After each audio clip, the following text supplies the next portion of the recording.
I want to first announce that the 2023 to 2026 Transportation Improvement Program was advertised in the Scranton Times, the Citizens Voice, and the Hazleton Standard Speaker. It went out for public comment for the required 30 days, although it did go out for about 40 days to be exact.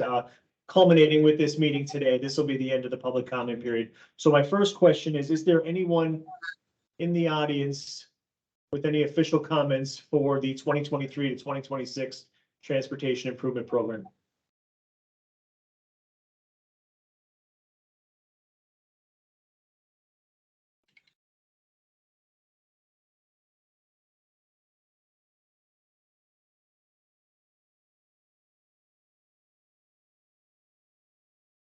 Okay, hearing none. Jess, if you don't mind, pull up the slideshow that does an overview of the tip. I'm going to go over that again. And just for everyone's knowledge, yes, we did adopt the tip back in July at our MPO meeting. Everything went through successfully. Shortly thereafter, a scope of work change happened. So two projects, both on Interstate 81, one in Luzerne County and the other in Luzerne and Lackawanna County, received a scope of work which had some effects on air quality. So that triggered a resubmission of our tip. So we're not approving all documents as part of the tip, but just the ones that had any changes due to those two projects.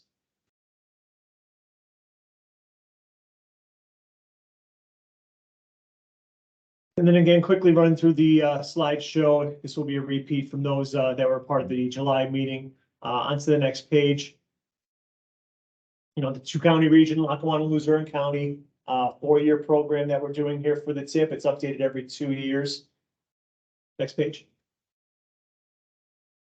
This breaks down our three main plans. The Transportation Improvement Program to the bottom right in the center. That's your 4-year plan that's updated every 2 years. It is fiscally constrained. Like the other plans, the 12-year plan, first 4 years of that 12-year plan are the tip. And then finally, the long-range transportation plan that is updated every 5 years. And our last update occurred in early 2021. So even though it's only a couple of years behind us, before we know it, we'll be working on the next update there. Next slide.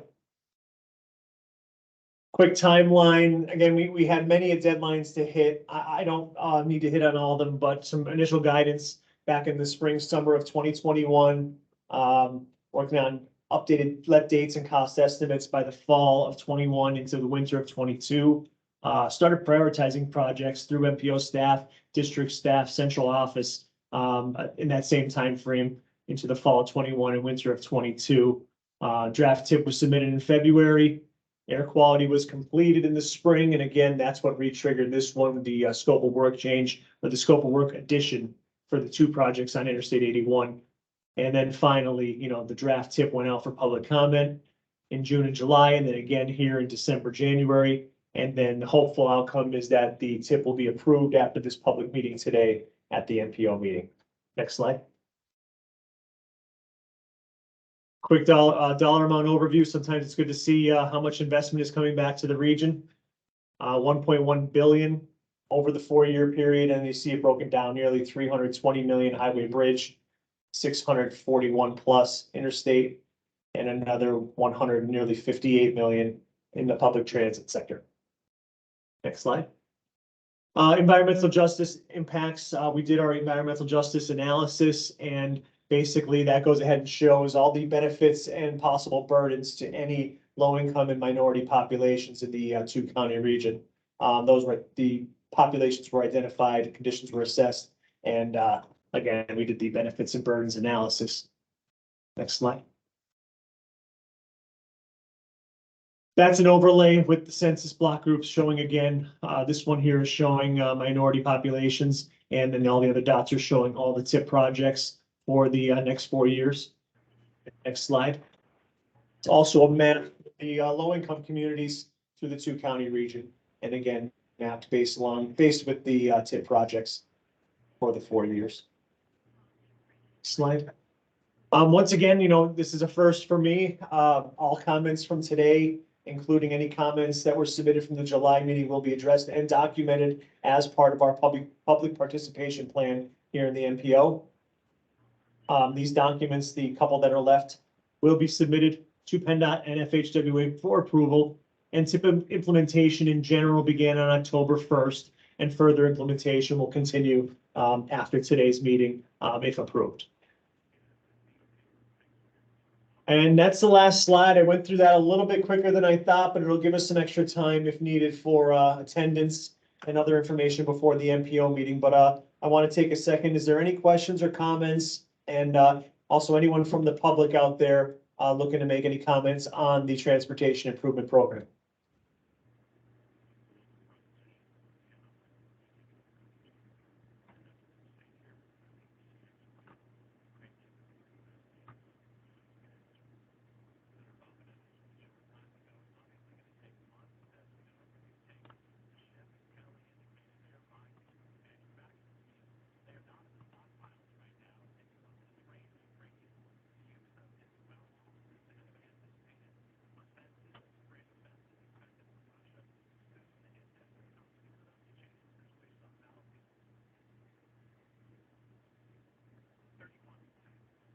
Chris, is there somebody speaking?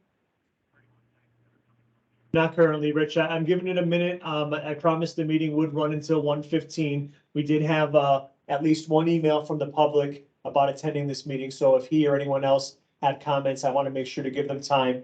And then what I'll do in the interim is I'll take attendance for the actual NPO meeting, and we'll try to get kicked off for right around 1:15. I thought I was hearing somebody speaking, but just wasn't high enough on the volume, but maybe that was just me. I heard the same thing, Rick. I heard it myself. It was like sounded like a TV or something playing in the background or something on radio. Okay, well, maybe that, yeah, okay. You're not, your mind's not. I'm not losing it yet? Okay.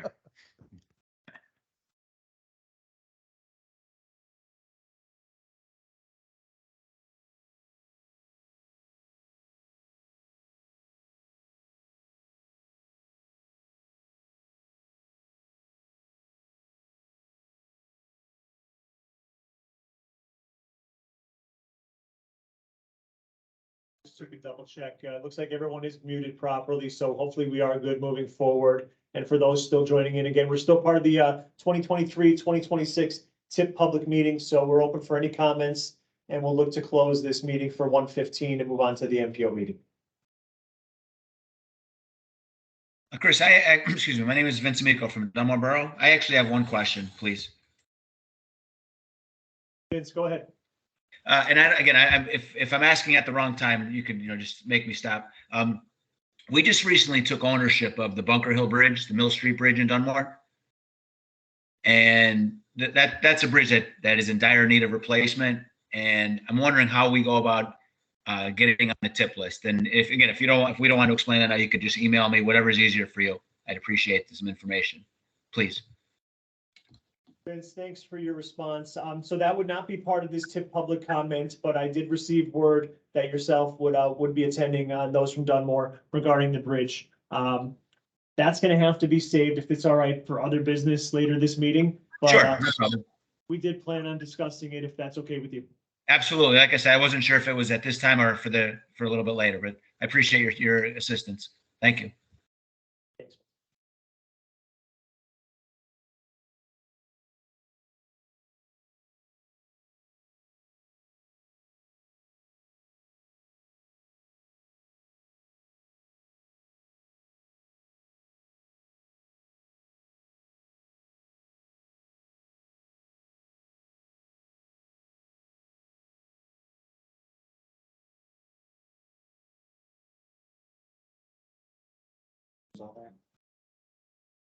We're going to kick into attendance shortly so we can have that wrapped up prior to the official NPO meeting. Colts, who do we have in the room on your end? I see it's in a group and possibly in your boardroom.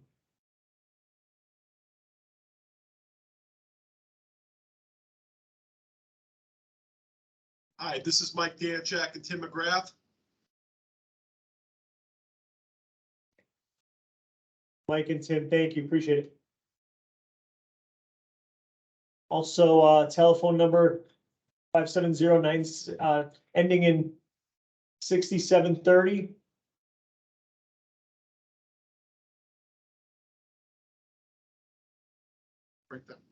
Yes, that's correct. Oh, Chris, the number ending in 6730 is probably Joe Corcoran. yeah, can you hear me, you guys? Oh, So yep. we can hear you. Thank you, sir. Okay, yeah, I was trying to say that, but apparently I was muted on my phone, so I'm sorry. No, thank you, Joe. And, number ending in 5567, Patrick Williams, is that you, sir? Yes, Patrick Williams, Clark Summit, yes. Did you get that? Yes, Pat, Hello? thank you very much. Yes, we got you, sir. Okay, thank you.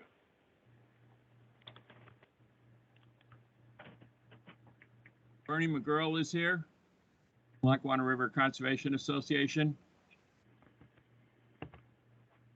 Thanks, Bernie.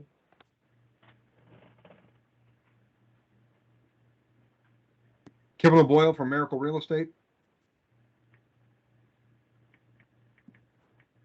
Thanks, Kevin.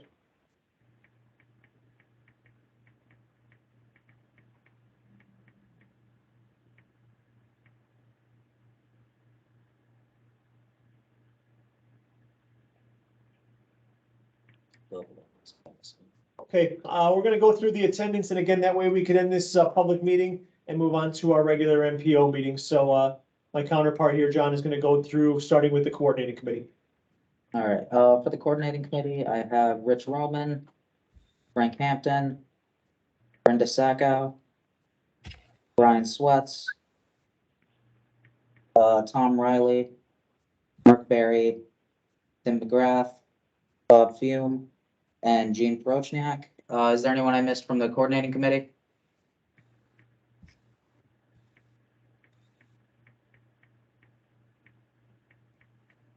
For the technical committee, I have Sue Hazelton, Gerard Babinski, Brenda Sacco, Barbara Idaho, Chris Chapman, Mary Liz Donato, Tom Riley Jr., Mark Berry, Kathleen Bednarik, Michael Danchek, Steve McCulkin, Carl, Alan Baranski, Matt Jones, Ralph Sharp, and Gene Prochniak. Is there anyone I missed from the technical committee?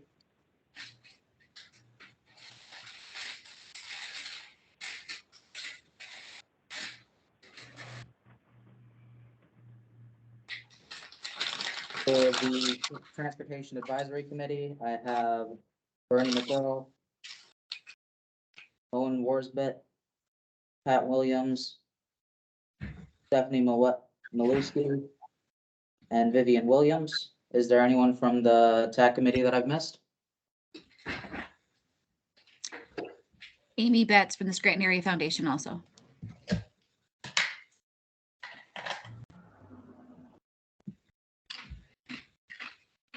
For other attendees, I have Craig Beavers, Emma Pugh, Eric Middleton, Gregory Wolf, Jessica Edwards, Joe Corcoran, John Petrini, Jonathan Shaw, Julianne Lawson, Kate McMahon, Kevin O'Boyle, Marie Bishop, Michael Grantner, Mike Toludo, Bob Kenny, Steve Fisher, Vince Amico, Kelsey Whittick, Gerard Bavinski, Priscilla Suevez, and Theodore Ritzik. Is there anyone else that I'm missing from the public?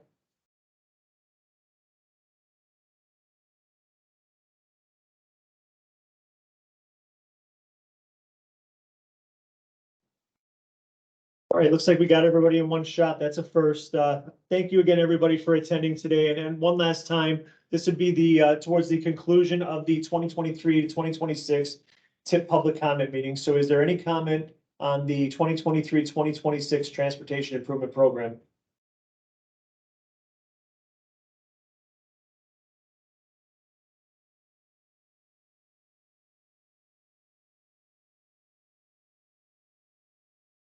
Okay, hearing none, I will take this time to officially close the TIP public meeting.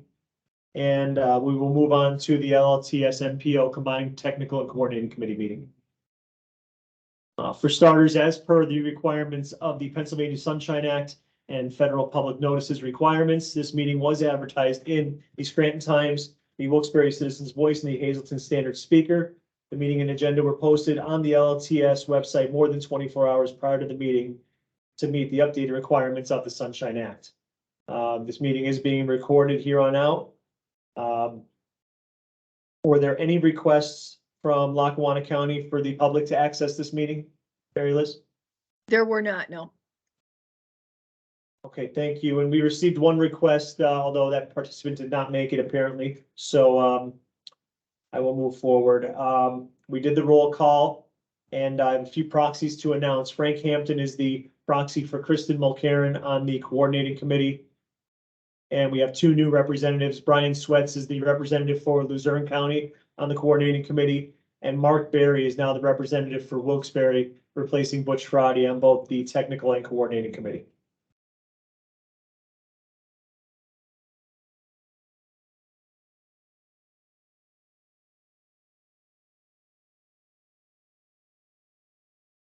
With that being said, we'll move on to our action items. Again, do we have, sorry, we're now seeing the 2023-2026 TIP conformity determination. Again, this needs to be reapproved as a part of those two projects that had scope of work added as part of the new TIPs. So I will make a motion, or I'll make a request to the technical committee for a motion on the 2023-2026 TIP conformity determination. So moved, Matt Jones. I'll second it, Susan Hazelton. Thank you, Matt. Thank you, Sue. All in favor on the tech? Aye. Aye. Aye. Aye. Any nays? The ayes have it. Go ahead, Bob. Okay, well, I'll entertain a motion from the coordinating committee to approve the 2023-2026 TIP. I'll make a motion, Bob. Rich Roman. Thanks, Rich. Do we have a second? Frank Hey, Hampton, second. Excuse me, this is Gene from Federal Highway. You need to adopt the air quality resolution before you can adopt the TIP. Yeah, Bob, for this one, we're going to adopt the conformity determination. We'll go through then and adopt the resolution and then we'll adopt. Okay, a motion, I'm sorry, let's go back to the motion for the conformity determination 2023-2026. So I have a motion from the coordinating committee. I do, Bob. Rich Roman. Rich Roman, thanks again, Rich. Second? Frank Hampton. Frank, thank you. Second, all in favor? Aye. Aye. Any opposed? Thank you. Thanks, Bob, and thank you, Gene. Moving on to item 3B, the 2023-2026 TIP air quality resolution. Entertain a motion from the technical committee to approve the air quality resolution. I'll make the motion, Mary Liz. Thanks, Mary Liz. Do I have a second from the text? Second, Matt Jones. I'll second. Thank you, Matt. All those in favor? Aye. Aye. Opposed? Okay, the ayes have it. Bob, over to you for the air quality resolution. Yes, need a motion from the coordinating committee for the air quality resolution. I'll make a motion, Bob. Rich Roman. Thanks, Rich. Second? I'll second Mark Barry. Mark, thank you. All in favor? Aye. Aye. Aye. Thank you. Thanks, Bob. Thanks, everyone. And finally, as part of the TIP documents, entertain a motion to approve the 2023-2026 Transportation Improvement Program. Technical Committee?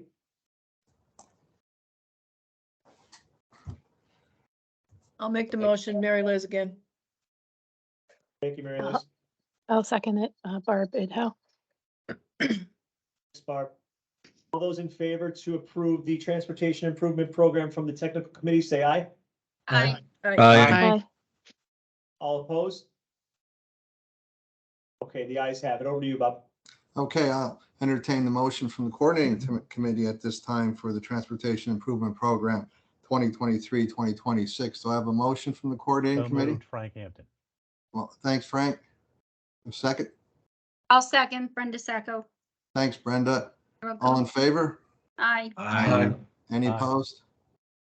Thank you. Chris?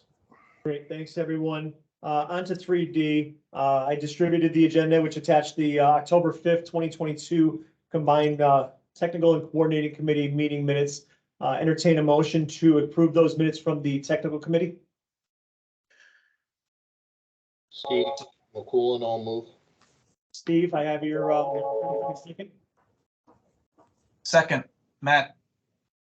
Thanks, Matt. All those in favor from the technical committee, say aye. Aye. Aye. Aye. Opposed? Bob, over to you. Okay, entertain a motion to approve the October 5th Combined Technical Coordinating Committee meeting minutes from the coordinating committee. Can I have a motion? I have a motion. Rich Roman. Rich, thank you. Second? Mark Barry, I'll second. Thanks, Mark. All in favor of approving the minutes? Aye. Aye. Aye. Any opposed? Chris? Okay, great. On to 3E, 2023 tip and actions, and we have an amendment here. I will kick it over to Steve Fisher. Okay, thanks, Chris. Just very quickly, I'll be happy to take any questions on the administrative actions that were part of the packet that Chris distributed. We sent them out prior to the meeting. There was a lot of programmatic adjustments, administrative actions that were done to put fundings in the correct year after the federal fiscal year and new tips were adopted. Again, I'll be happy to take those now, or if you need to, send me an email and I'll follow up. Moving on to the amendment that we have for this meeting. The amendment for this meeting is the new carbon reduction funding, which is being distributed through financial guidance to areas that are essentially where they are hoping to reduce the carbon footprint. This is carbon reduction funding for those of us that have been around for some time. It's similar to CMAQ funding, and it's an influx of funding to the region that can be used on projects such as park and rides, intersection improvements, anything to essentially reduce emissions. So seeing that, if you could bring that up for me so we can show the committees. There we go. That's not that one. These are the reaffirmations.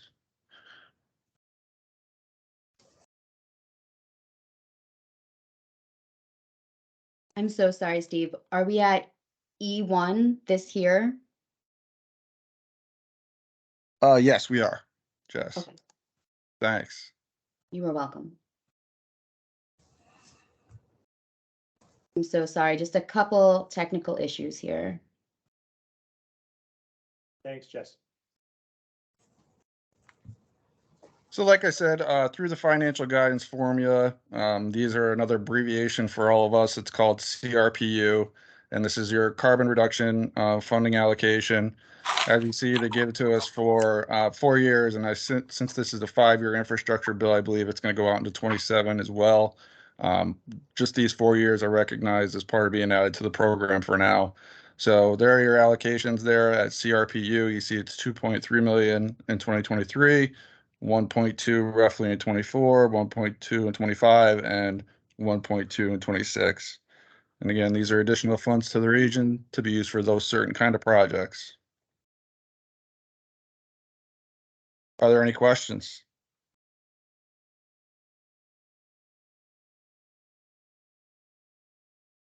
Okay, Chris, if you want to take it over for me.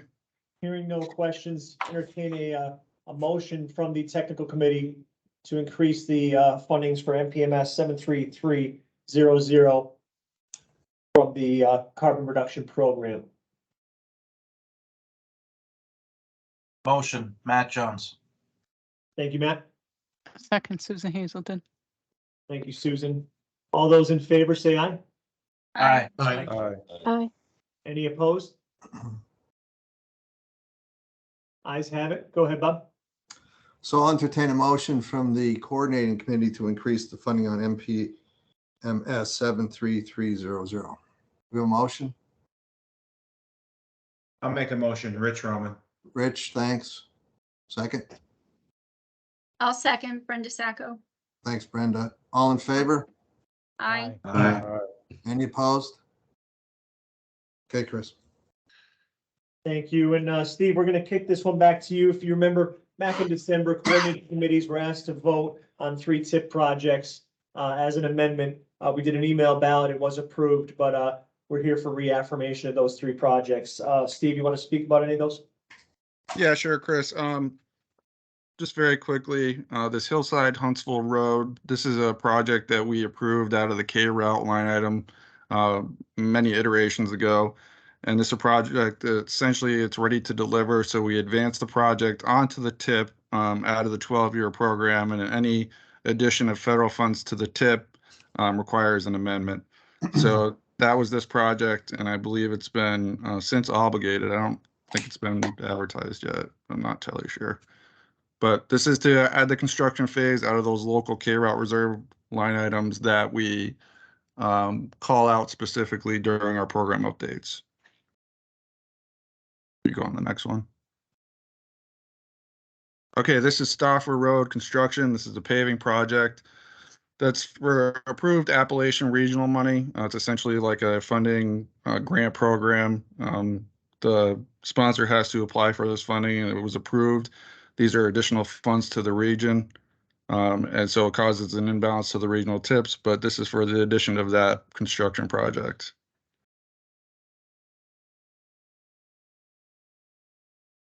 And the last one here, this is a project that we had the preliminary engineering phase out in the latter years of the program, again, out in a 12-year program.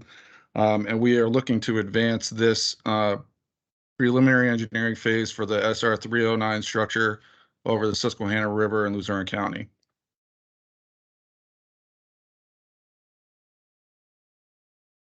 And that's it. I'll be happy to take any questions.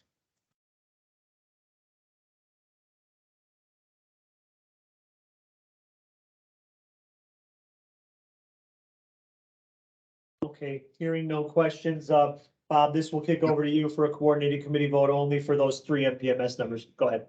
Okay, thank you. So I need a motion from the coordinating committee for the tip reaffirmation of MPMS 8608, MPMS 115659, and MPMS 114271. Do I have a motion from the coordinating committee for the reaffirmation of those 3? So moved, Frank Hampton. Thank you, Frank. Do I have a second? Second, Mark Barry. Thank you, Mark. All in favor? Aye. Aye. Any opposed? Chris? Thanks, Bob. And then finally, the last action item that we have for today, it's that time of year again, the performance measures. Typically, the safety performance measures are done every year, and you see that displayed on your screen right now. In normal years, PM2 air quality and PM2 pavement and bridge and PM3 air quality would be approved at this meeting. Those are slightly delayed. We expect those to come out later this year. So if not for the April meeting, we look to approve those possibly at the July meeting this year. But again, the yearly one is the PM1 safety targets. Pennsylvania did not meet its target for the past 5-year rolling average. And again, so 2022 was not a year where we hit those targets, and we adjust those targets, and each MPO has an option to go ahead and develop their own targets or accept the statewide. Most MPOs do accept the statewide targets. So again, here today to entertain a vote for that. Overall, this aligns with all of our goals of Vision Zero and towards zero deaths, which is a nationwide goal. So we incorporate that and safety into every project moving forward. And again, that is the long-term goal is Vision Zero, which would be zero deaths, 0 fatalities, and lowering the number of serious injuries, as you see on the screen. So any questions on that before I entertain a vote?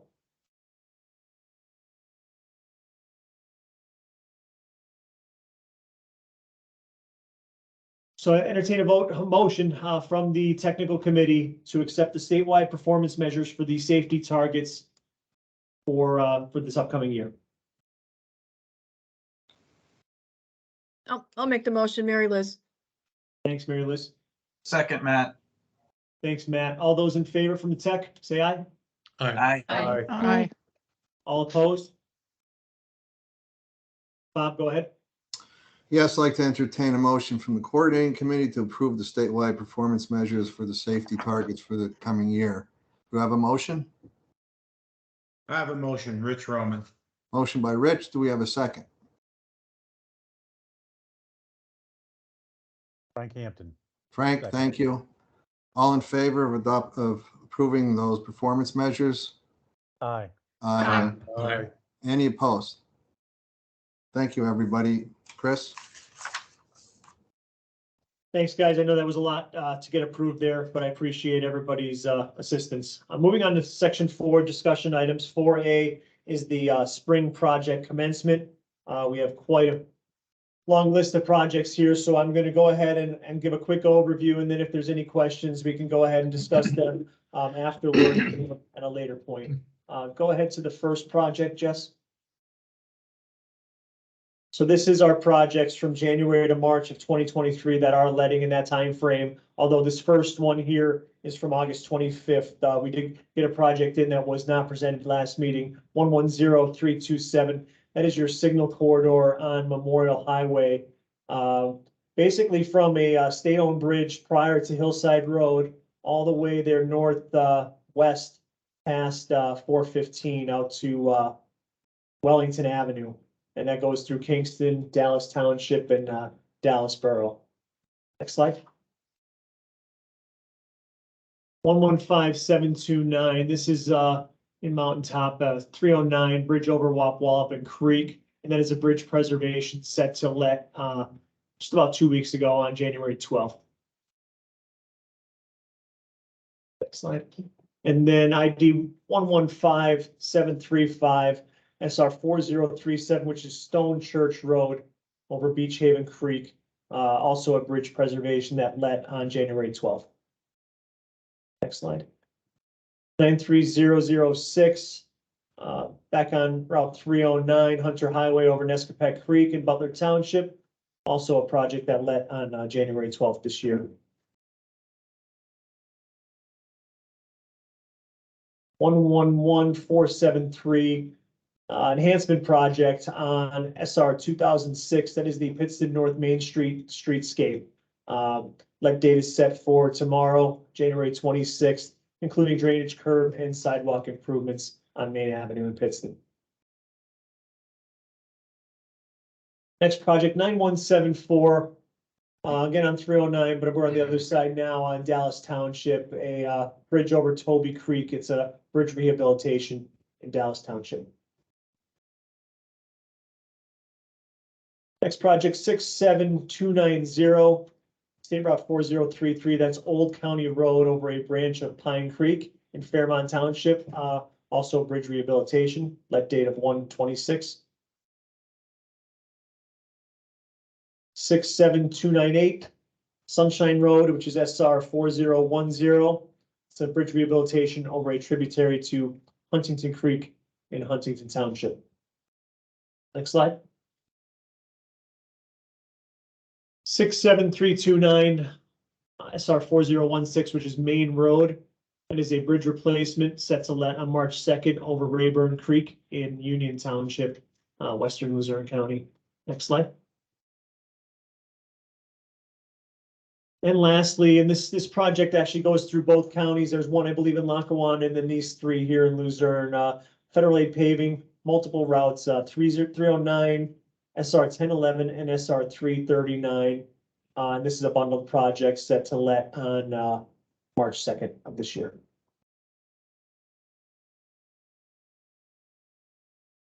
Still in Luzerne County, 96722, Kingston Township, SR 1044, which is Mount Olivet Road, bridge replacement, culvert replacement over Abraham's Creek in Kingston Township, set to let on March 16th.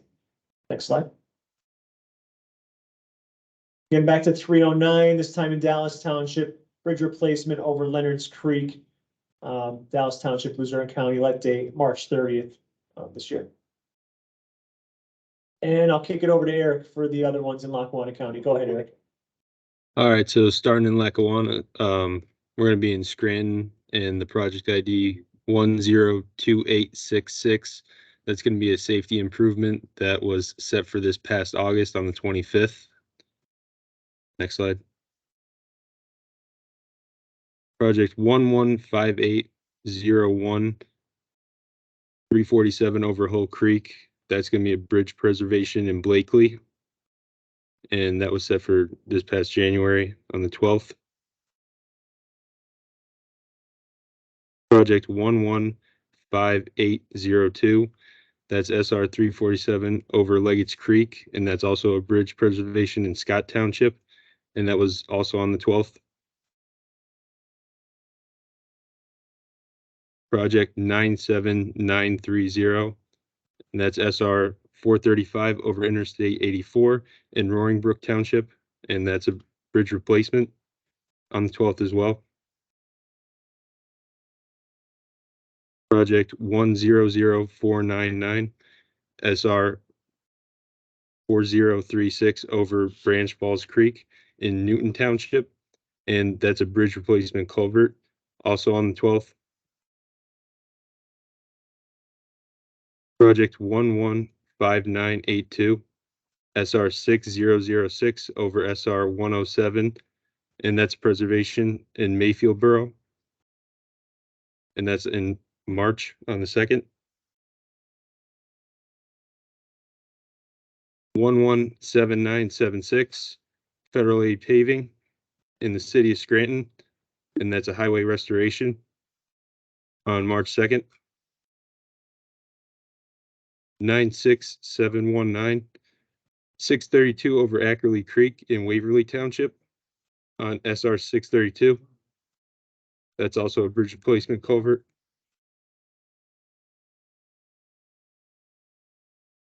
That looks like it, Eric. That should be it. And any questions or concerns, we have ourselves here in the district to ask questions, but if not, it's for informational purposes. It's always nice to see these projects moving forward and the tip dollars at work.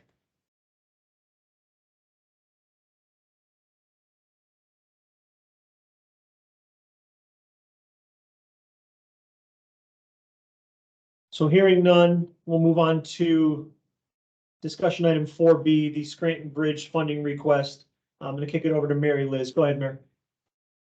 Okay, back in November, we received a letter from Mayor Cognetti from the city of Scranton.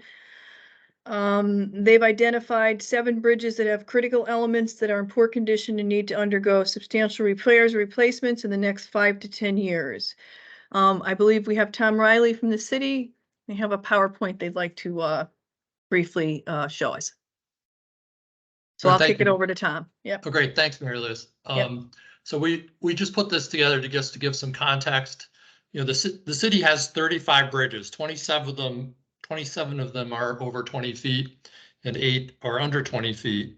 Right now, 4 of them are being designed under bundling agreement with PennDOT as TIP projects. 1 has been funded for replacement under the multimodal program, and the city has applied for a multimodal for South Webster, which leaves of the bridges over 20 feet, 7 bridges that are in critical shape and need either significant repairs or replacement. And one thing that 6 out of the 7 have in common is that there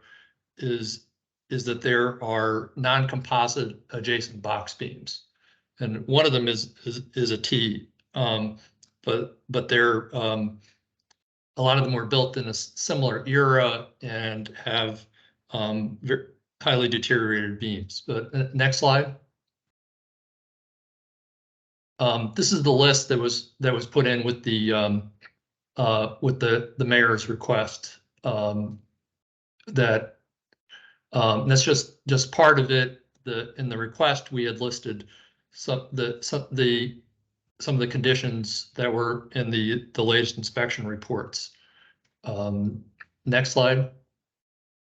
And so in this review, we grouped them by area, and so that we have a context of what the roadway situation is and how they relate to other projects and issues with access. I think that Broadway Street, as we had submitted before, it had come up as poor. There was a rating report that just came out within the month, just I think right before the Christmas, that caused us to need to restrict traffic on that. Next slide. So this in red are the two bridges in South Scranton. The Broadway Street Bridge over the Lackawanna River is next to the University of Scranton's South Side Sports Complex, and it's near the Lackawanna River Trail.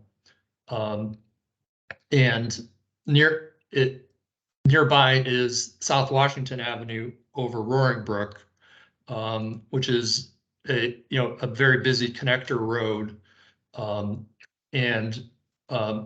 It just to give you the context for the area where we have challenges is the Elm Street Bridge has a 10-ton limit and is in final design with in the bundling agreement with PennDOT for replacement with Detour that is expected to let this fall, and that's right next to the driveway to the American Rock Salt Depot.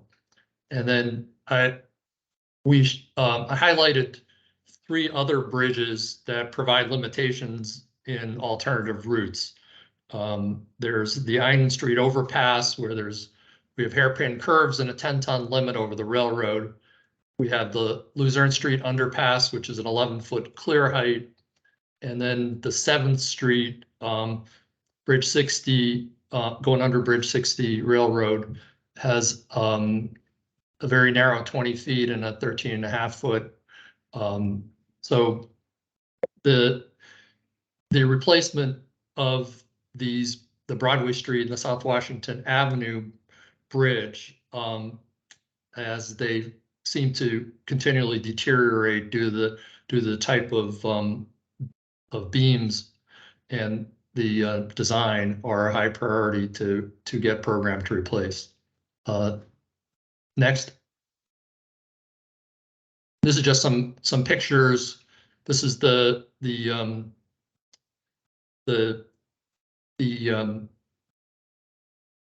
lane restriction that was put up based on the latest rating report on the Broadway Street, and you can see one of those salt trucks coming over, and the highlights from the inspection report on some of the beam issues. Next. This is the South Scranton.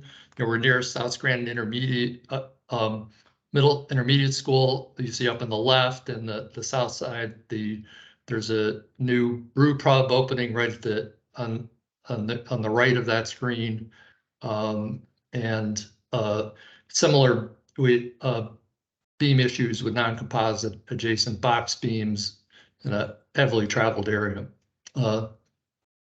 Next slide. This is 2 Leggett's Creek structures that are in North Scranton. One of them is the reinforced concrete T-beam structure, and over Leggett's Creek, where it's the only access to a group of houses, and then a Mary Street just downstream from that. Next slide. This is the location of it. As you can see, the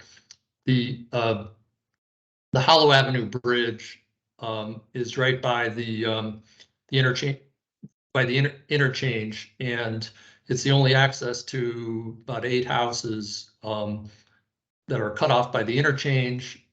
There is a dirt road that leads to the south, but it's that dirt road is substantially below flood levels, and privately owned. And then Mary Street is also a neighborhood connector that's just downstream there in North Scranton. Next slide. This is the Hollow Street Bridge. As you can see, those T-beams are deteriorated. The bridge is posted, and it's said the only access to those houses, and except for a dirt road that is frequently overtopped by the creek. Next slide. And so this is Mary Street, where we have more of the non-composite adjacent box beams and a weight posted bridge. Next. Now this is East Scranton, the Myrtle Street Bridge, which has fascia beams that are deteriorated and posted bridge. Next slide. As you can see, that the neighborhood that's between the creek, between Roaring Brook and 81, called Bunker Hill, and goes up above to the east of 81, is accessed by 3 bridges. One of them is Ash Street, which has a 10-ton limit now. The design is beginning. The city was funded by multimodal funds. The Myrtle Street Bridge is 2-span, 106 foot. That's just downstream of Ash Street, and it is likely would be the detour route for the Ash Street replacement. And as over to the right, Dunmore was just mentioning they wanted to discuss the Mill Street Bridge, which has a 5-ton limit, which is the third way out of that Bunker Hill area. Next. So this is you can see the lane restrictions with the flexible delineators, and we're just discussing the need to look at replacing flexible delineators with concrete barrier and reanalyze posted weight limits based on the weight of the barriers, based on some guidance that is coming out on use of more, call it more positive permanent methods for restricting traffic away from deteriorated beams. So next slide. Next is 2 structures over the Lackawanna River that connect the plot where they're in the area of the Lackawanna River levee between the plot and Green Ridge. Next slide. Again, they're similar non-composite adjacent box beams, 2-span structures that are within the levee area, and they're just downstream of the Green Ridge Bridge, which PennDOT is replacing.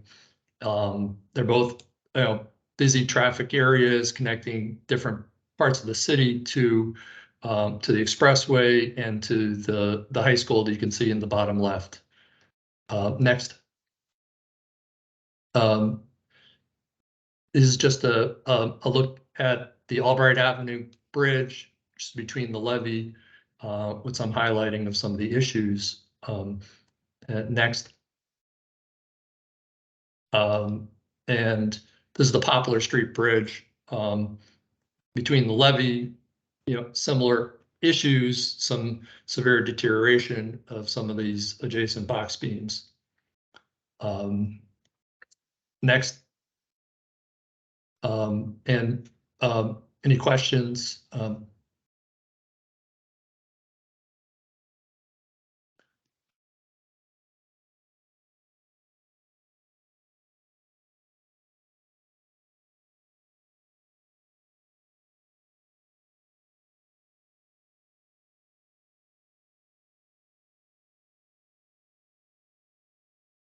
So the only other thing I wanted to say is the inspection crews that are opening working on an open end through PennDOT, have been very diligent and in getting their reports to the city and following up. And, that's invaluable to, to keep, to know what the problems are so that they can be addressed and so that we can try to keep these bridge open, keep the bridges safe and keep them open.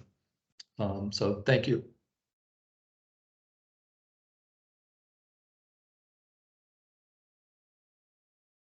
Thanks, Tom. Any questions from anyone on the call for Tom or any comments? Hey, Tom, this is Matt Jones in Luzerne County. Thanks for your presentation. I recognize many of those bridges. I jog over them when I go jogging in the evening. I wish I had a magic wand and could like throw millions of dollars at you to help fix them. We've been fielding similar comments from other municipalities within the two-county region. We've heard from Lehman Township about a stretch of road that they own that they'd like to see fixed, that is kind of on a wish list. We have this sort of 25-year plan in place for where much of the federal and state monies are going to go towards fixing roads and bridges, many of them state-owned, but sometimes it will go into a few categories that we have for fixing county or local roads and bridges. And so I would think that, the next time we have the 25-year plan up for an update, it's due for update every 5 years. And we're looking at a 2026, I think, goal post of trying to get that updated again. There's the list of all the different projects that PennDOT's programming and planning to program, and then we're sort of compiling, well, what else is out there? What are the needs? And I think we would certainly want to include the needs of the city in that list if we can't figure out a way to address them in the meantime.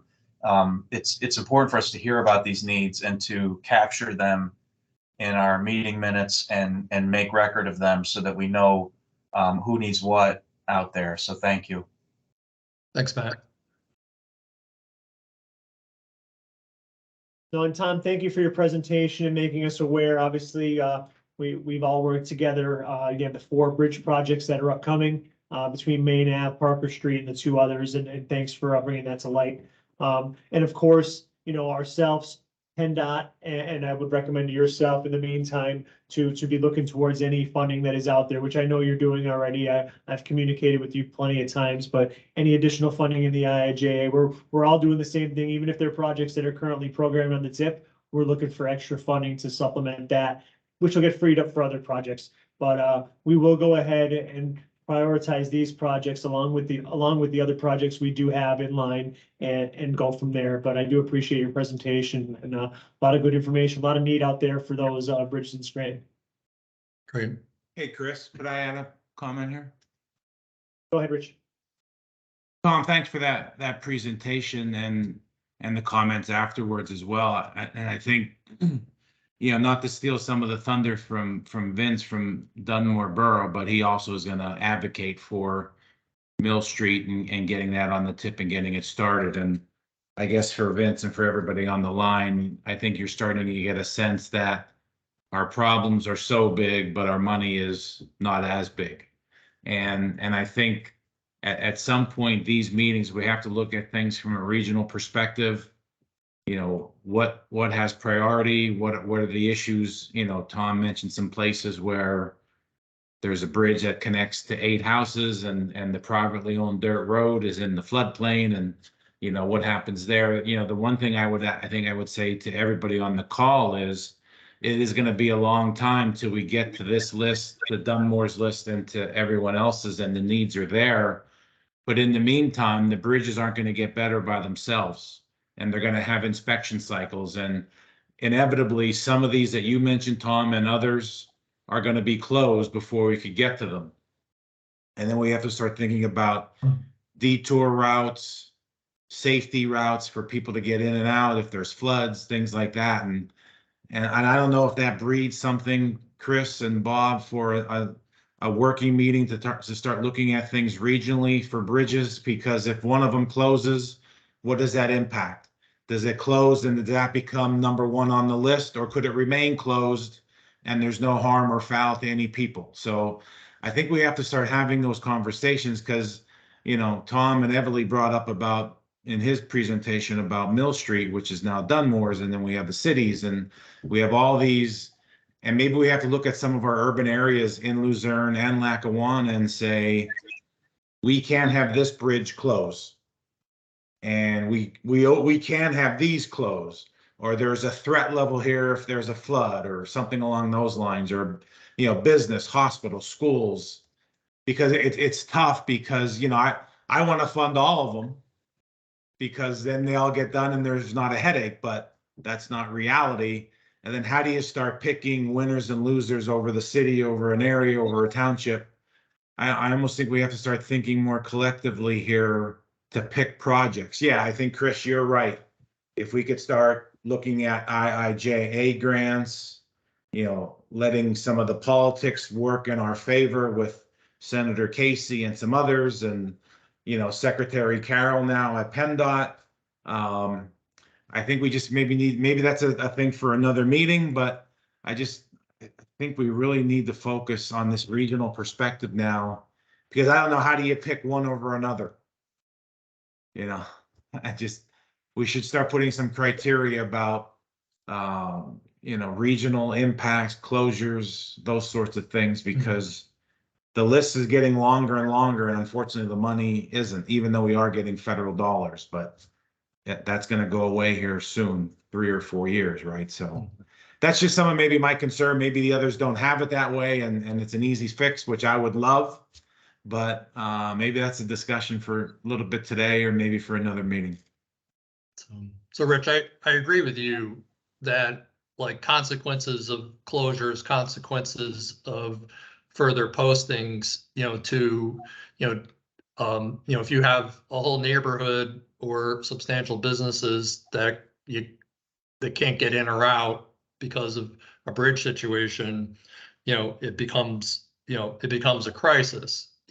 Where identifying potential access crises. I mean, that's why when I group those bridges, I try to emphasize some of those access crises, potential crises, not current. But as you can see with the South Scranton group, if Elm Street is going to close for replacement, and if Broadway gets worse,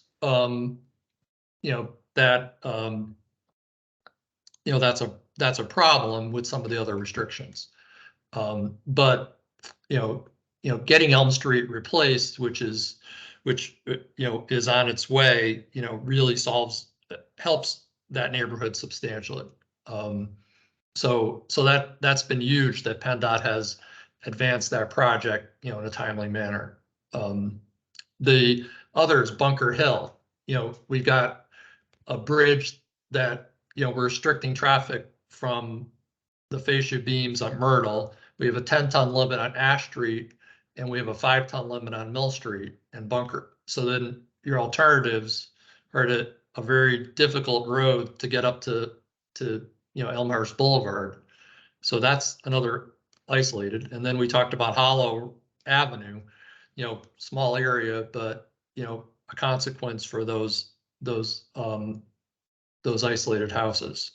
So I think having this sort of risk assessment, given the limited funding, is important.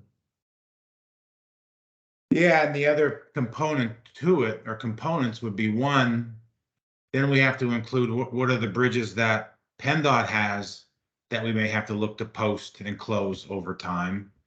And then, I think everybody knows this, Tom, I know you do, even if the bridge closes and we get it money, it doesn't mean it's going to be delivered in 6 months, right?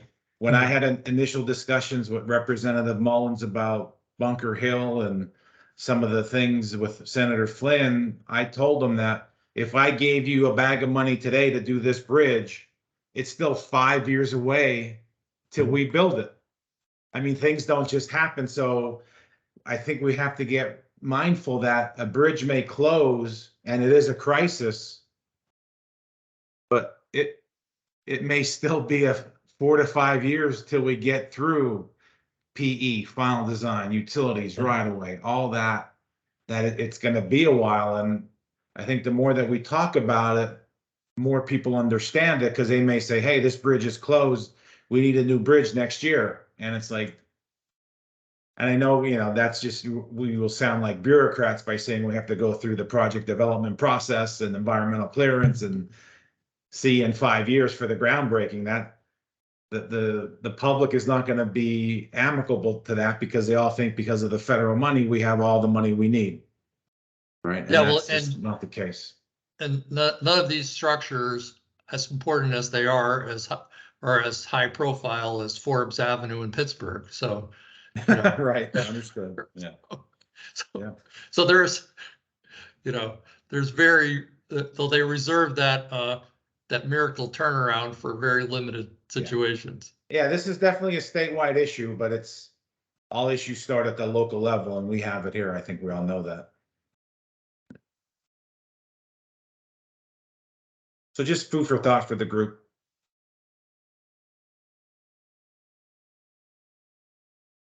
Thanks, Tom, and thanks, Rich, and appreciate everyone for their input there. Any other questions or comments on the Scranton bridges?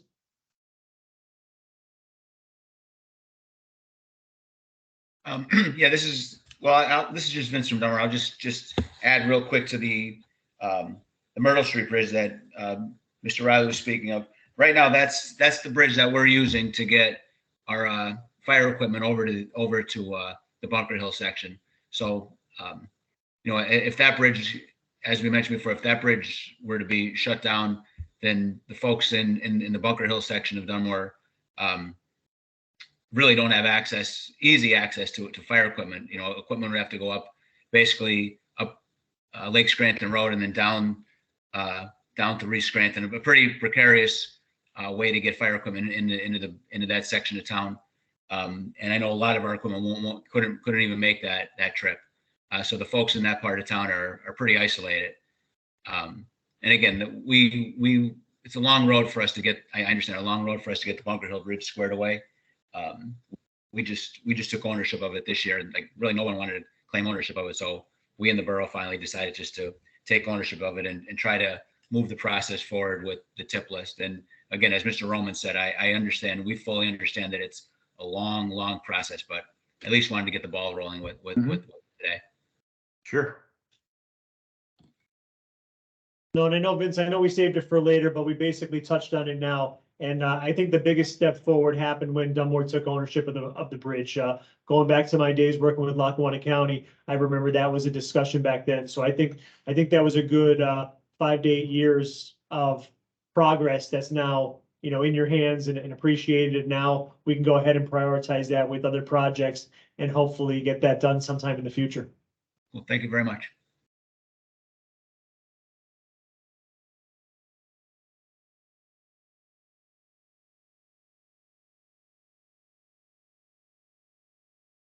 Okay, everybody, I'm going to move on to discussion item 3C. Dean was unable to make the meeting today, hence why I'm facilitating.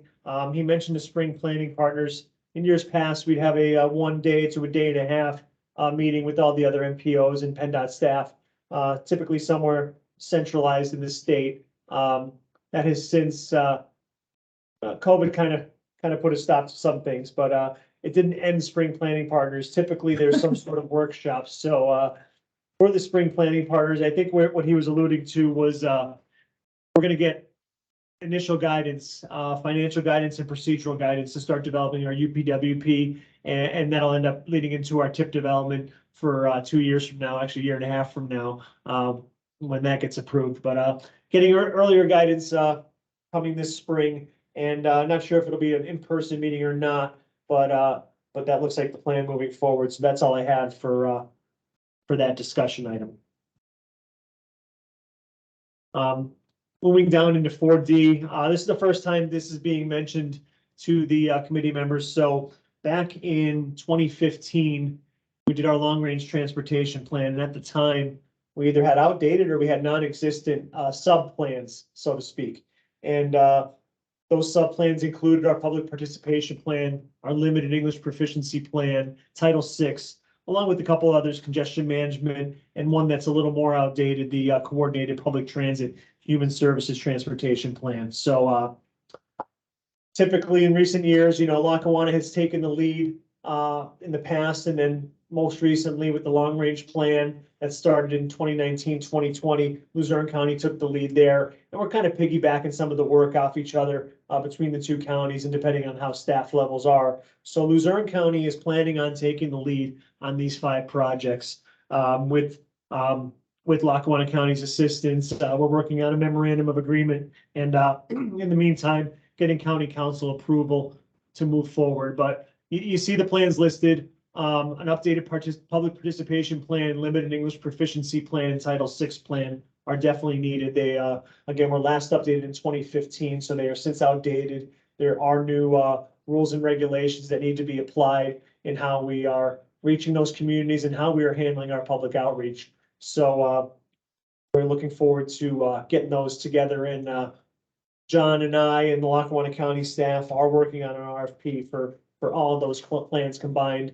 Just to touch on the congestion management process, again, that was last done in 2015. It looks at the most highly congested corridors in the region, and come up with a volume to capacity ratio and come up with solutions for each of them. Sometimes there is no solution if there's no room to expand or add turning lanes. But a lot of times there are other solutions, coordinated traffic signals, just a upgraded signal corridor in general. So that looks into those. And then the coordinated public transit plan, that's for all the agencies, including our transit agencies and amongst others that receive 5310 grant funding for their fleet. And that has to meet all FTA requirements. So we're looking to update that plan as well. Again, game plan, Luzerne County is going to take the lead with Lackawanna County's assistance. And we're going to go ahead and put out an RFP to get a consultant on board for those projects and have some up-to-date documents for the NPO. Chris, let me just quickly say that I spoke about this with the Luzerne County Council last night, and it was well received, the idea of doing these 5 projects, and we did receive Lackawanna's copy of the agreement, the bi-county agreement, already signed by your principals. So thank you, Brenda, for signing that. And I anticipate that our council will authorize us to sign that document after their next meeting on February 14th. And so I'm thinking mid-late February, we will be able to sign that agreement, and then we'll be in a position where we can work together to draft and issue the RFP and then hunt down a consultant together to help us with the project.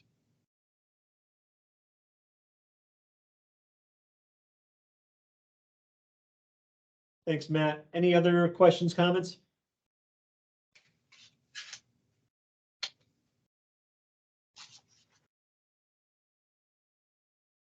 Okay, moving on to discussion item 4E. This morning, just prior to noon, I sent out copies of the group PennDOT plan, which all 3 transit agencies are a part of, and including some of the performance targets from last year, and the performance from last year and the targets for next year for each of the transit agencies. It is not required to be approved. It's considered their performance measure. It's called the TAM plan, otherwise known as PM4, but not officially.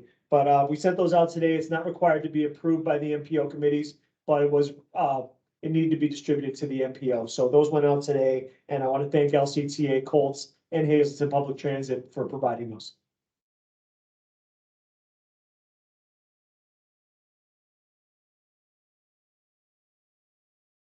Okay, brings us to progress reports. We're on 5A. Mentioned PennDOT Connects. We did have a meeting recently in the city of Scranton and some municipal outreach that's upcoming. So Steve Fisher, go ahead. Yeah, thanks, Chris. Just to hit on those two topics there, on December 21st, we had an informal PennDOT Connects meeting with the city of Scranton and Pat Wright from Pannoni Associates. Basically, the discussion stemmed from active transportation, Vision Zero, complete streets, and safe routes to school in the city.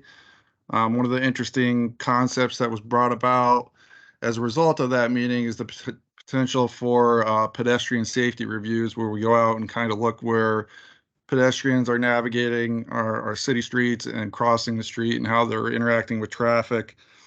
And that would be consistent actually with our statewide initiative of pedestrian countdown upgrades that they're doing across the state to try to reduce pedestrian conflicts with vehicles. And then lastly, on March 28th, we will be having a municipal outreach session at the district, and that'll be offered in a hybrid capacity where we will be meeting in person, but also virtually. And there's more information to follow on that. I'm sure they're going to cover things like IIJA and some of the new initiatives that are coming out statewide. So stay tuned for that, and there'll be more information to follow. I don't know if you have anything else to add, Chris, but that's about it. No, thanks, Steve. And I will get that out once we have a flyer for the municipal outreach, but please get that out to your municipalities. It was pretty well attended last year, and we're hoping to add to that attendance this year with the meeting on March 28th.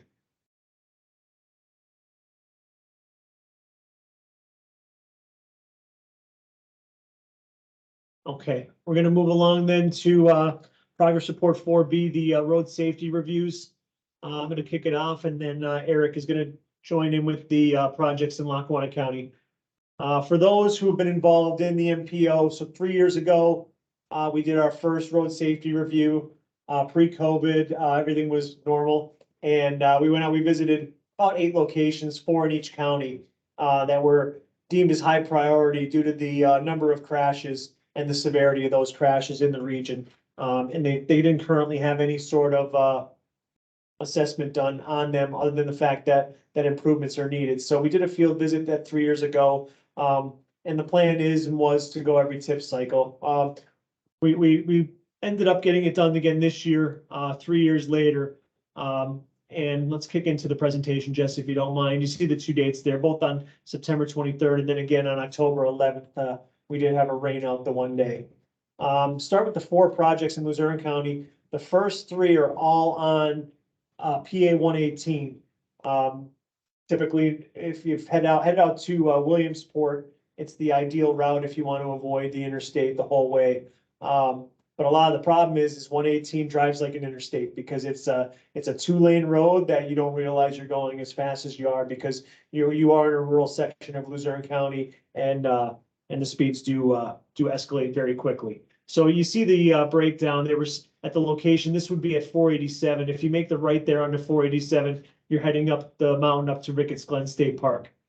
You see some of the hazards, high speeds, some sight distance issues. The 5-angle crash is a side swipe and a rear end crash at that location in the past few years. Next slide.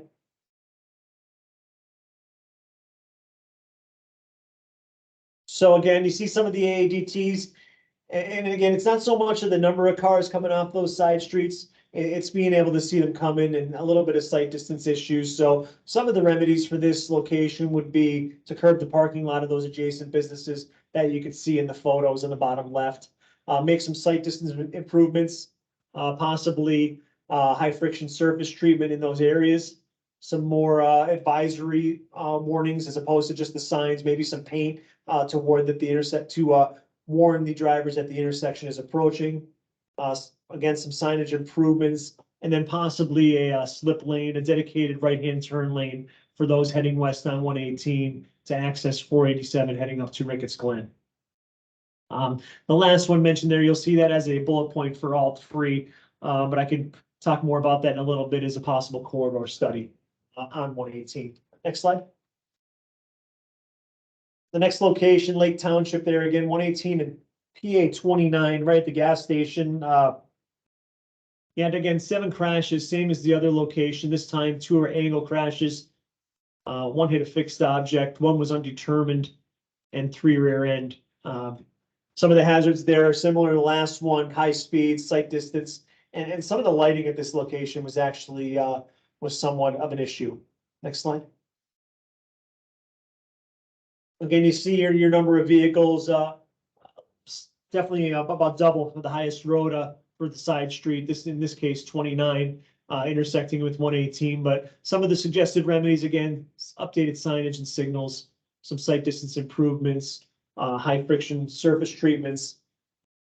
Definitely some pedestrian improvements and walkway improvements there, for those accessing the gas station, the Quick Mart there on the corner.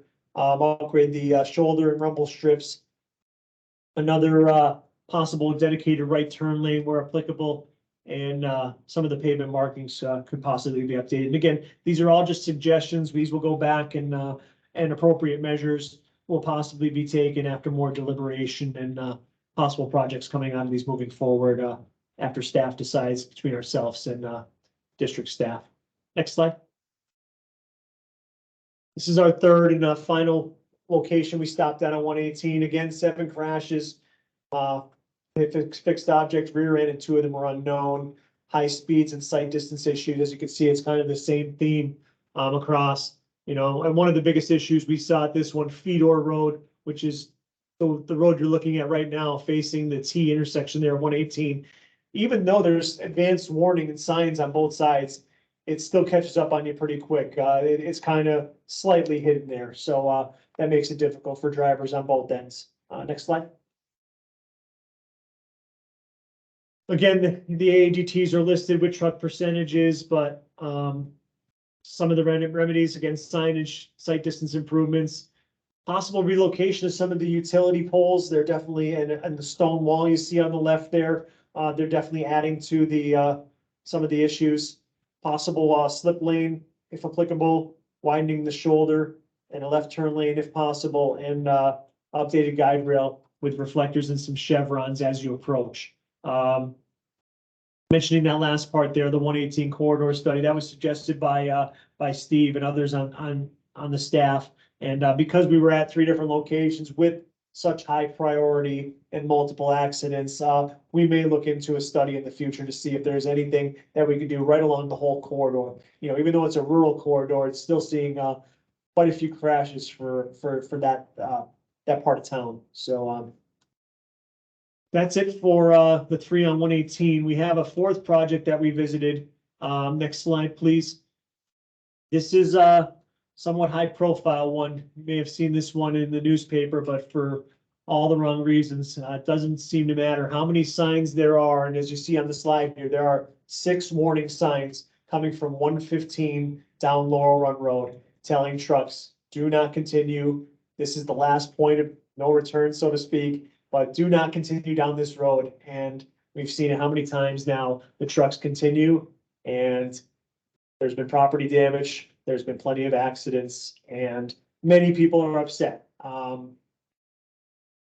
We're doing our part just like everybody else is. You see 35 crashes in the couple of year time frame. I believe it was a 5-year stretch from 2017 to 2022. 1 was a side swipe, 11 with no collision, but 22 there hit a fixed object. And again, like I mentioned, the property damage. The main hazard there is the grade. You're coming down the mountain and the trucks just can't stop at that point. That's why they're asked to pop off onto, I believe it's Pine Run Road, if I'm remembering the name right there on the left of the screen. But next slide. Hey, Chris, before you leave that. Go ahead, Rich. Just to give you some background, myself and my staff have been meeting with Representative Pashinsky, representatives from the local municipalities in this area, local PSP, and you know we're kind of looking at everything here, from putting more signs in. I just met with my staff yesterday. I think we're going to put out some variable message signs for a couple weeks at a time to maybe warn the truck drivers to make the left on the Pine Run and not continue down Giants Despair. We've talked with our folks in central office about putting some things and working with the developers at a high level to put it into the GPS, to put a pin in the GPS map to really tell drivers, don't go past Pine Run Road. I know Representative Pashinsky's looking at some legislation to increase fines and kind of shaking the tree and looking at everything that comes down here. So when I hear or know of something about this, we'll make sure to pass it along to you, maybe through the planning staff. But this is definitely in front of a lot of people because I think there was just recently an accident at this location. So we're looking at everything here. So just keep that in mind. Hey, Rich, Frank, got a Yeah. question. Is one of the things you're looking at possibly a language barrier? Because I know we've had some issues in the western side of the state where the driver obviously did not speak English well or read English well. So it's just something to put on your radar as possibly a potential explanation. It may not be any of that. I don't know. Yeah, Frank, talking when we met with the representative, the state police were there and they were saying that some of the drivers did not communicate or understand English. And so we had a 5 or 10 minute discussion about putting warning signs in different languages. And I understand that, but that's kind of a bottle, or I don't want the genie to come out of that bottle, because once you start doing that, Sure. you know, like the state trooper said that the one time they pulled over a truck driver who spoke Russian. And I said, well, what dialect of Russian did he speak? Right. And then, how many signs do you put? Spanish, French, Russian, German? I mean, at some point, the federal law for a CDL is that you have to be able to speak and understand English. And that's a federal CDL requirement. So I personally don't want to get into putting multilingual or bilingual signs, because inevitably you're going to find somebody who didn't speak one of those languages, right? So Sure, that's a that tough makes one. sense to me. Yeah. I'm just, yeah. actually, the answer to it is actually what you stated there earlier. It is federal law that they be able to speak English Yeah. enough. Okay. That's That's pretty something much that's it. more on the driver's licensing side, I would say. Oh yeah, there's because then how are these people getting a CDL license? Correct, sir. Right? If they can't speak the language, right? How are they? So again, that's a whole nother issue, but we're looking at it from the engineering side, signs, message boards, Yep. Encouraging people to go on the Pine Run Road, to get the 309, to get the Wilkes-Barre, but they're blowing by a lot of large signs by the time they get to this point, like Chris mentioned, before they start cresting the hill and then going down. And by then you're in it, because there's nowhere to turn around and it's too late. Rich, this is Matt. This is certainly above my pay grade, but I wonder, I would imagine that a lot of these drivers are utilizing GPS, Garmin, some kind of, cell phone, Google Maps, or some wayfinding software, maybe on their cell phone or in the cab of their truck. Do we have any capacity among our powers to reach out to maybe tech companies that control what that lady robot voice tells us when she's guiding us along the road? Right. Hey, if you're a truck driver, this route is off limits. You will die on this road. It is Giant's Despair. It's just an outside the box idea. I wouldn't know how to go about it. It's just, maybe someone more powerful could explore it.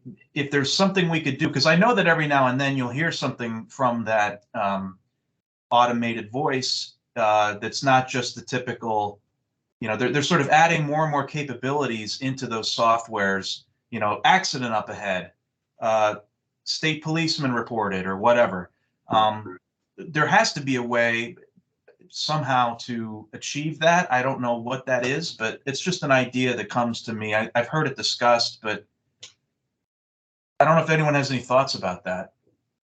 Well, Matt, that's actually, and maybe I didn't do a good job of explaining it, but that's what I meant about putting this pin into the system, into Google, and do all that. Yeah, because in central office in Harrisburg, we do have relationships with Waze and Google and other, in a small level, for their driver information, right? So we reach out to them and we'll say, hey, we need to put a pin here, so when someone comes up across here, that they're getting that information that, hey, if you're driving a 53-foot trailer, make the left here, that sort of thing. Now, that's not as easy as you would think because they have multiple programs and there's probably 1,000 places in Pennsylvania where we could put pins.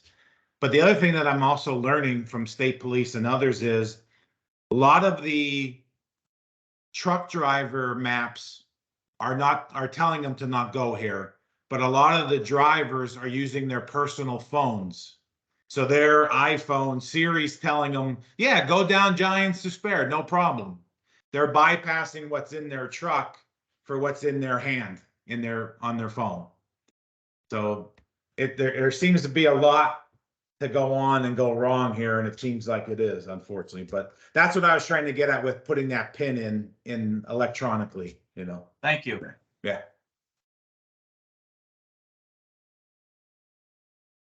Thanks, Chris. Thanks, everybody, for the great information. And I just have one more slide here regarding that roadway, and then we'll kick it over to Eric. But, I think we kind of discussed them all, and these are just, thoughts as we were out there. As crazy as you would think, the second thought was a runaway truck ramp. I know it's a roadway that does not allow trucks, but that could also keep some of those houses and residents safe, and even that truck driver safe, as opposed to going further down the hill if they make the mistake of going that far. Shoulder improvements, Rich mentioned the dynamic message boards, rumble strip improvements, and then something that was relayed to staff after the fact is if you Google Del clankers, they did a system there where they put some overhead plastic, like hollow warning device that your truck would not do damage, but it would hit the truck to let you know that that bridge up ahead you were also going to hit because your truck is too big for that roadway. So another possibility of another advanced warning system, because it seems like the signs just aren't doing enough. But yeah, thank you, Rich. Thank you, Matt, and everyone for that part. Eric, I'm going to kick it over to you to finish up the road safety reviews for Lackawanna County. All right, so our first location in Lackawanna County was in Jefferson Township, and that was Route 348 and 247, Mount Cobb Road and Music Lake Road.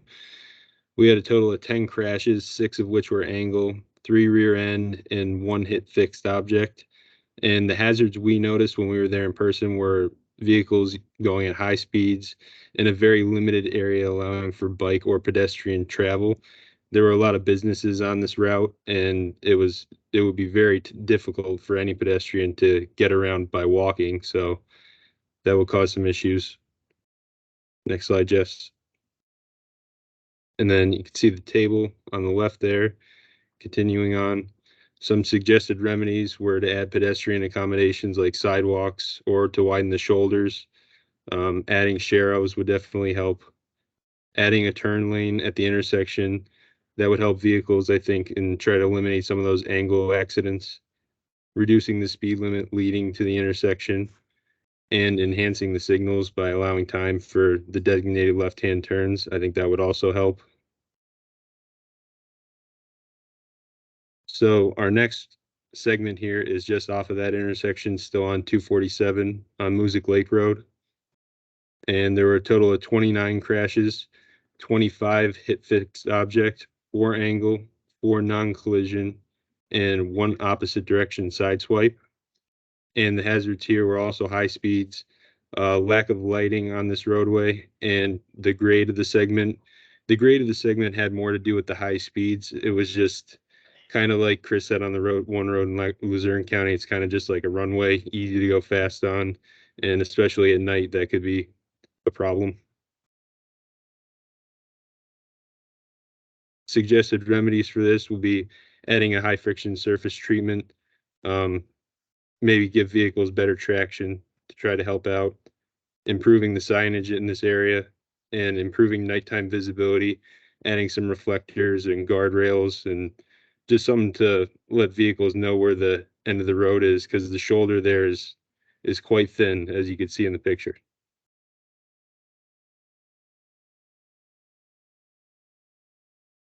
Then we went to Scott Township on 247 and 632, Lakeland Drive and Commerce Drive. There were a total of 6 crashes, 4 hit fixed object, 1 angle, and 1 non-collision. The hazards here were a very limited sight distance and high speeds. As you can see, that home there in the picture to your left, that was probably the biggest issue with this location. And, you know, outside of setting the home back off the road, there's not much you can do with sight distance other than maybe trying to trim some vegetation or move the roadway a little bit, but we'll get into that in the next slide. So yeah, for the sight distance, maybe just try to change it to a T intersection to allow for better traffic flow.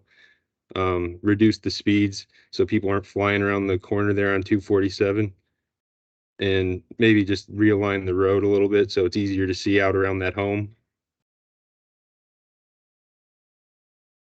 And then going up on 632, just up the road, and still in Scott Township.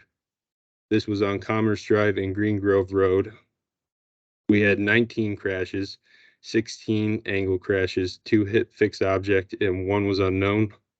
The hazards here were also sight distance and the grade of the roadway on 1029.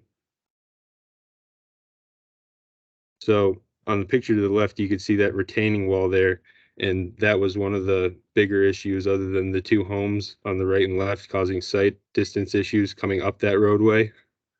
So it's a 3-way stop. Some proposed ideas were to make it a 4-way stop, although that would cause issues in the winter trying to get up the grade of that roadway. But just to try to cut down on people flying up the hill, maybe reduce the speed limit a little bit on going uphill, or put in some mirrors so that vehicles can see down the roadway to see what traffic's coming. And then our final location was in Clark's Green on North Abington Road and Fairview Road, 407 and 4028. There were 12 crashes there, 5 angle, 4 rear end, and 3 hit fixed object. The hazards here were insufficient time for drivers to turn onto 4028 during busy hours. I can attest to that. Living in Clark Summit, it's very difficult to get off that roadway, especially between the hours of like 4 and 7. They had some sight distance issues and just impatient drivers trying to get on that roadway during busy hours. Continuing on, addressing the sight distance issues, maybe trimming down some trees, moving a pole potentially to try to help see around the corner. Adding a signal at the intersection would definitely help. Even a signal that's only active during peak travel hours, maybe just have it flashing for off hours during the day. The possibility of making the intersection a roundabout was mentioned, but it's unlikely due to property owners. But that was our last location. I think I could speak for Chris in Luzerne County and Lackawanna. I think it was a very successful day. Both trips were very good. We got great information and we had a good time. Back to you, Chris. Thanks, Eric. Great job. Any questions or comments on the road safety reviews?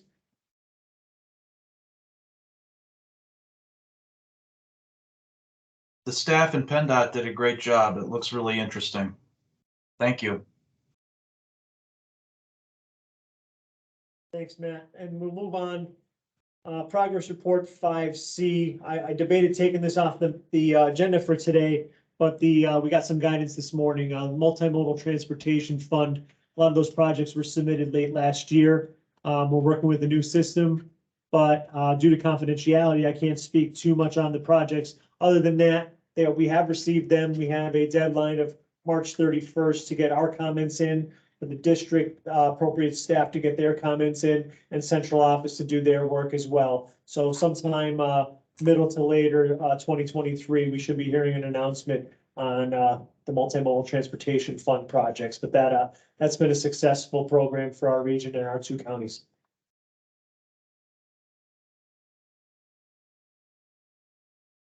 Next item on the agenda, the progression of the LCTA microtransit update from either Kathy or Bob. Go ahead, please. Yeah, Chris, I could give a brief update. So we are still moving forward with our plans for microtransit service in Luzerne County. We are still working with and talking to some vendors that provide the service, contract the service, or at least the software, and also working on some funding sources. But our goal still remains that we're looking for a pilot program for 2 of the industrial areas in Luzerne County using microtransit. That would be our first step, and the second step would be to interject microtransit into our entire service area in parts as a result of our transit development plan, which we are going to be initiating very soon within the next few weeks. So microtransit is still on the board.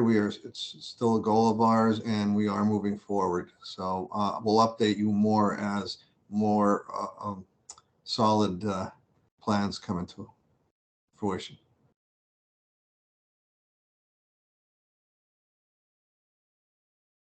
Thanks, Bob. Any questions for LCTA on that? Bob, it's interesting. Keep us updated. Absolutely. Thank you. No problem.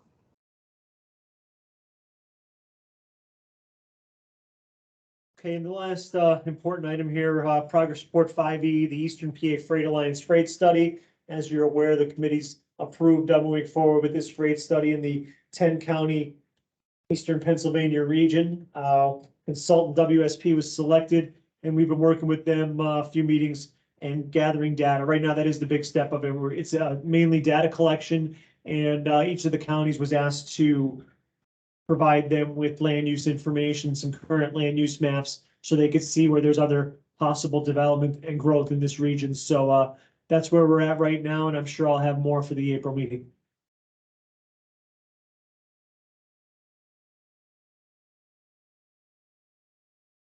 And then just as we have done in the past, kind of update on when our next MPO meetings are scheduled. I think we worked through all of our possible conflicts, and we're looking at April 19th for our next meeting, July 12th after that, and then to close out the year, October 4th. That avoids any conflicts with other multiple other meetings around us. And again, those will all be held on those Wednesdays at 1 p.m. as long as everything goes well. And barring any future snowstorms, hopefully it's not snowing on April 19th. We'll be in person and virtual that day.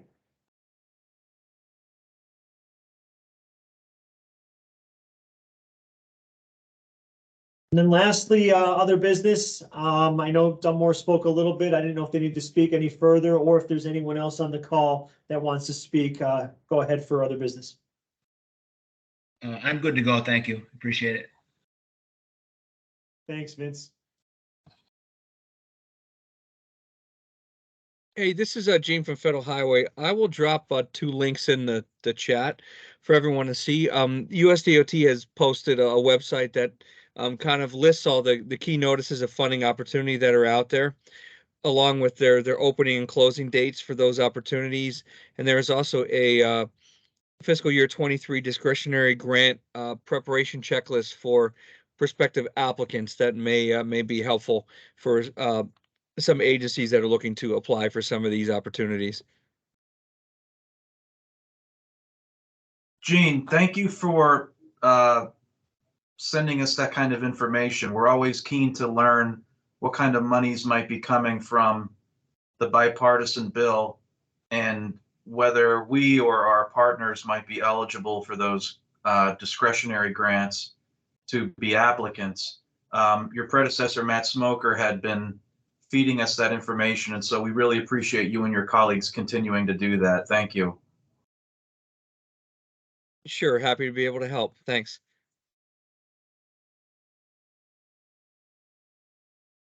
Hi, this is Craig Beavers, Scranton. I've been approached by a couple people. They were asking for updates regarding the potential bus rapid transit feasibility study.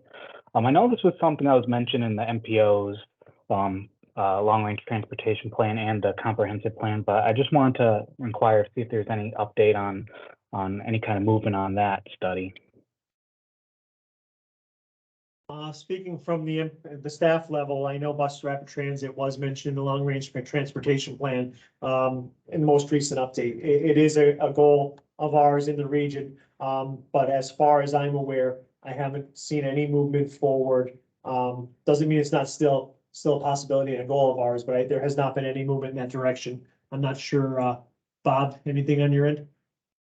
No, there's no movement in that direction, but that probably will be listed as part of our transit development plan to see how feasible that would be. You know, it sometimes I guess when planning something like that, they look for an extra lane on a highway and that. So I don't know exactly if, you know, PennDOT, I don't know, Rich, if you've heard anything on PennDOT's part of planning anything for rapid transit, but that would most likely be from like the Hazleton area up to Scranton. But as far as I know, I have not heard anything recently regarding. Same here, Bob. You know, as I think we've talked about before, you know, we're in the process of looking at widening Interstate 81 from basically Penn State Hazleton exit 93 all the way up through past Scranton, and we have Partnership 81 and 81D46, you know, going out to 6 lanes. But there really hasn't been any talk or discussions at this point to adding an additional lane strictly or restricting it just to transit. And these projects are kind of beginning their phases of engineering, but I just don't know if we have the volume to justify that for the costs right now. Right. Yeah.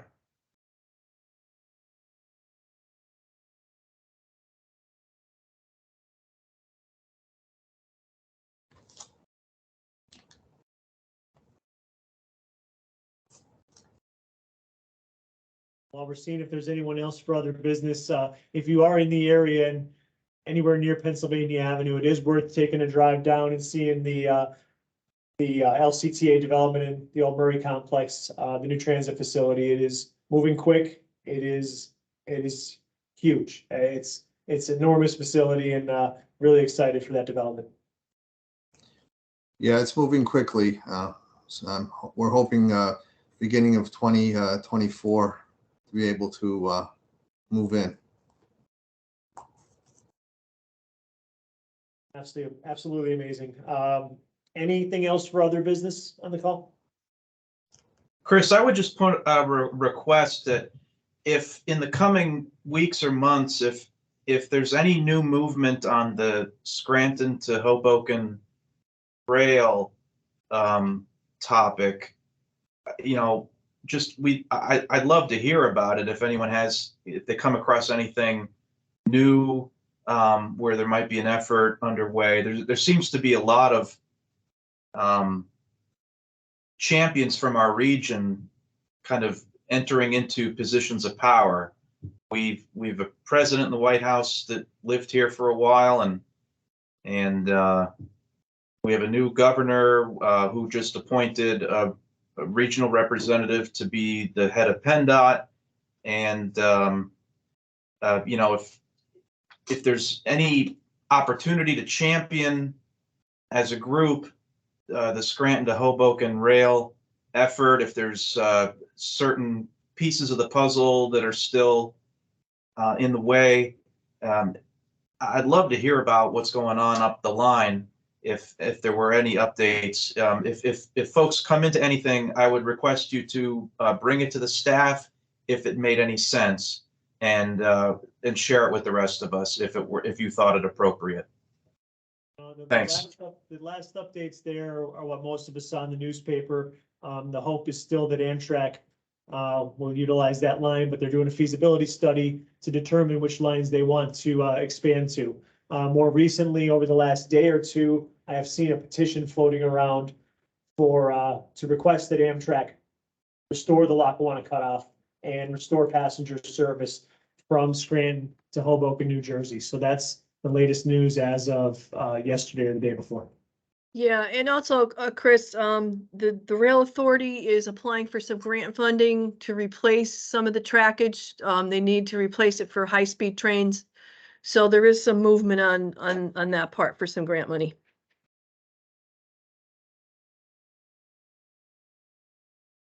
Awesome. Thanks, Mary. Mary Liz, do you know who they're applying for that with? Not offhand. I'd have to look it up. It was mentioned, but I can't recall right now. I'd have to like look it up and I'll let you know. Okay. Yeah. Thanks, Mary Liz. It's all exciting. I think passenger rail service from Scranton to Hoboken out to New York City beyond is very exciting for this area for traveling to and from. So hopefully this does progress and the right players get involved.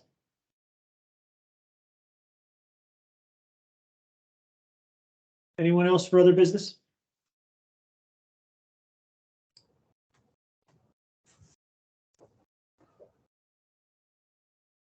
Okay, hearing none, I will entertain a motion from the technical committee to adjourn the meeting. I'll make a motion, Susan. Thank you, Sue. A second? I'll second that. It's Barb. Thanks, Barbara. All those in favor from the technical committee, say aye. Aye. Aye. Bob, over to you. Yes, I'll entertain a motion from the coordinating committee to adjourn this meeting. I'll make a motion, Bob. Rich Roman. Motion by Rich, second. Second, Mark Barry. Thanks, Mark. All in favor? Aye. Thank you. Thanks, everybody. Have a great day. Okay, Be thanks, safe. everyone. Take care. Bye-bye. Thank you. Thank you. Thank you.